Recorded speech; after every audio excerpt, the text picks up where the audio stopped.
जी नमस्कार, big breaking live में स्वागत है। मैं योगेश सहानी।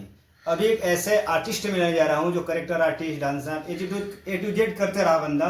आज पहली बार एक शॉर्ट फिल्म करने जा रहा है। रोहित जी, मेरे दर्शकों को आप बताइए जरा अपने बारे नमस्कार। में। आपके चैनल को हमारे माध्यम से सबसे पहले हम बताना चाहेंगे कि सबसे पहले आपका जो ये शॉर्ट चल रहा था स्टोरी, उसमें हम काम किए हैं। उससे पहले बहुत फिल्मों में काम किया लेकिन बट आया नहीं। और बड़े बड़े कलाकार स्टारों के साथ में काम किए हैं, प्रोग्राम भी किए हैं साथ में, लेकिन कोशिश किए, प्रयास किए थे, लेकिन फिल्म में काम नहीं मिला। लेकिन आपके माध्यम से हमको काम मिला। इसमें जो भी मिला है काम करते रहेंगे साथ में जुड़ के।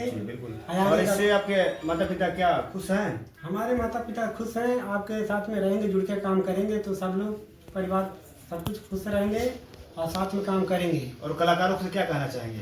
कलाकारों से यही हम कहना चाहेंगे कि आप लोग भी सपोर्ट कीजिए, प्यार दुलार दीजिए, हम लोगों को सपोर्ट कीजिए। और आगे जो भी कलाकार जुड़ना चाहेंगे साथ में रह के जुड़ सकते हैं। जी नमस्कार। ये रोहित बाबू को आप लोग सपोर्ट करिए। ये कलाकार छोटे हैं, छोटे बड़े कलाकार नहीं होता है। और सबसे प्यार आप लोग हमेशा बनाए रखें इनके ऊपर। जी नमस्कार, मैं योगेश सहानी।